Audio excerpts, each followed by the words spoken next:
your hands together. Jasmine, please join us on stage.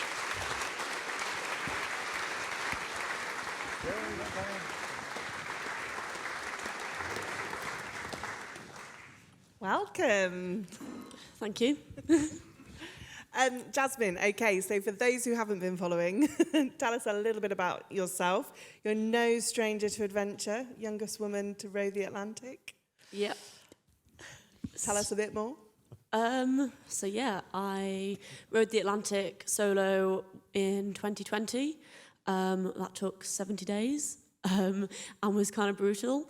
But then I figured that I should do something else, kind of because everybody was asking what's next. And I thought, let's do something that I know as well, which is swimming, because I'd never rowed before and decided to row 3,000 miles. And so what could I do with something that, you know, I've trained pretty much my entire life for?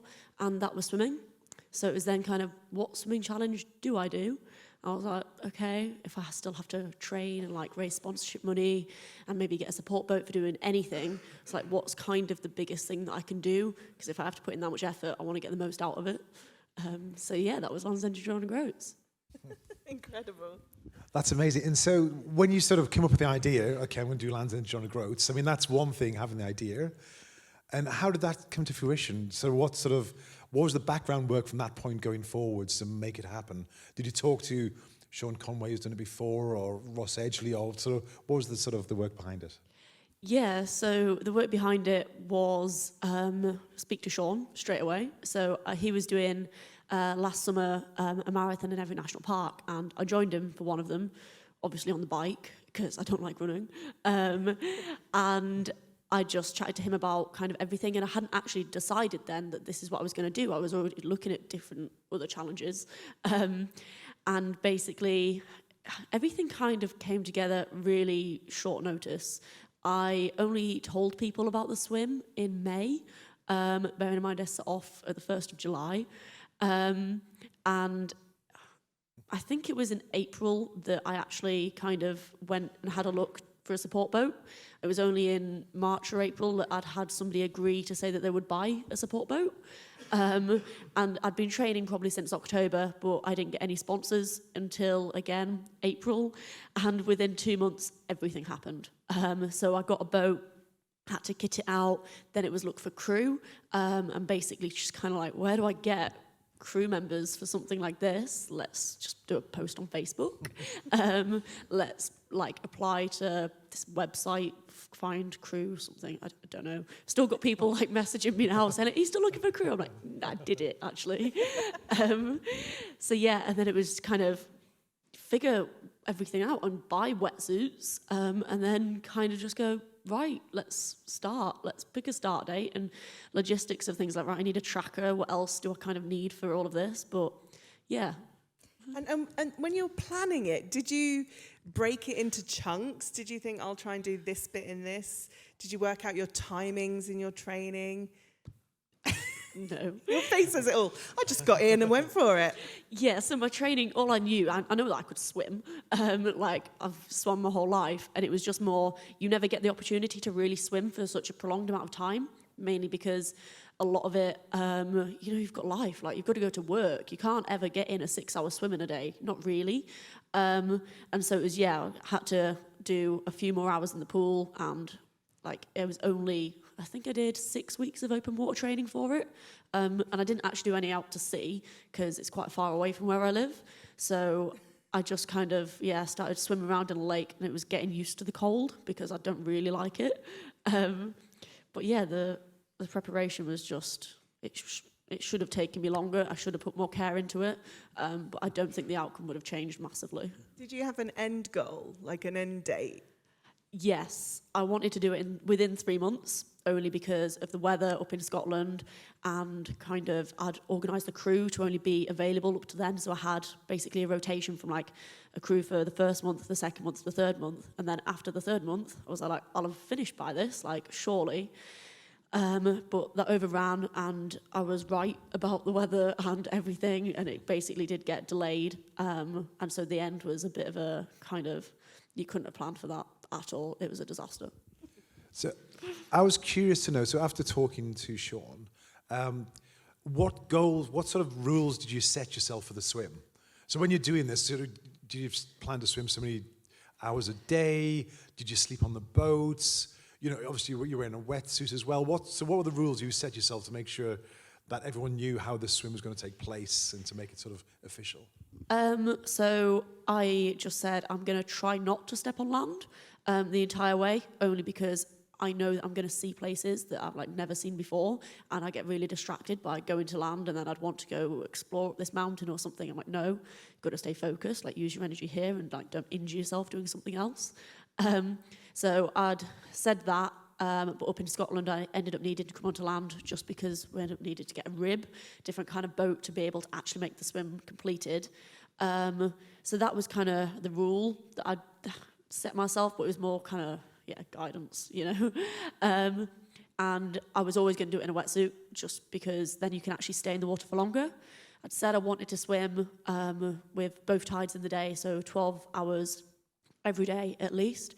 But for the first month, I didn't have a kayaker, so it meant that I couldn't swim at night time because you couldn't. It was really difficult for the boat to ever see me anyway, let alone in the dark when I'm not that easily lit up. So yeah, it was then it was 6 hours a day for the first month, and then after that, it was pretty much at least 8 hours a day with two tides. Yeah. And how about feeds during that swim? What sort of calories were you taking? Did you plan all that with regards to food and calories, or was it just something you just had lots of jelly babies on the boat? Yeah, I don't plan stuff like that. I'm not. So every kind of like sports science. So Ross Edgley, right? He was very much, this is what I needed to eat. Really cared about his body. In the summer, he was doing his longest Loch Ness swim, and he was having a banana every 20 minutes. I would get in the water to do a 6-hour swim with no food, no drink, because it was like effort. And to swim back to the boat to get a snack, and like, to be fair, I would always, my diet was awful. It always is. Like, I survive off chocolate quite a lot. And the thing is, you are tired. Like, you can't be bothered to cook food for yourself. So when there's an entire cupboard filled with Snickers, you're just going to eat them instead. So I'd have like 3 Snickers at like 4 o'clock in the morning for breakfast, get in the water, swim, get back out, spam sandwich, go to sleep, and then get back in again. I love this. This is the best ever training advice. Don't plan too much. Just eat Snickers and just get in and go for it. Yeah, pretty much. Like, I mean, maybe I'd have like done it a lot better, but it got to the point where I was in Scotland, it was so cold that I couldn't even stop for a snack, because if you were stopping for longer than like 30 seconds, I would just get severely cold, and I'm like, that's not good. So I've just got to keep on moving. So yeah, it was just, I just learned to survive without it. Did Sean say to you, don't do this, or this was my biggest mistake, or anything like that? He said to me, one advice that I can give you is just set off earlier. And I tried, but it was just impossible. Like, to get everybody organised for like a certain time to actually make it happen, it wasn't going to work. So yeah, that was his one big advice. Other than that, he's kind of very much like me, and I really admired his story. I've read his book like a couple of times, and again, whilst I was actually doing the swim. And it's your adventure. Just see what happens, how it goes. He didn't want to tell me too much because he was like, just make it yours, Jasmine. I was like, yeah. And can you tell us a little bit about life on the boat? Because I find that fascinating, spending that long, sort of not coming to lands and being on the boat, living on the boats, you know, trying to dry your wetsuits. I mean, all that stuff. How is all the logistics of being on a boat for that long? Logistics are made difficult when you've got really messy crew members. So yeah, it was the fact there was multiple people living on this boat. So you can see it in the background of the photo. Cruise control is 40 foot long, 3 cabins.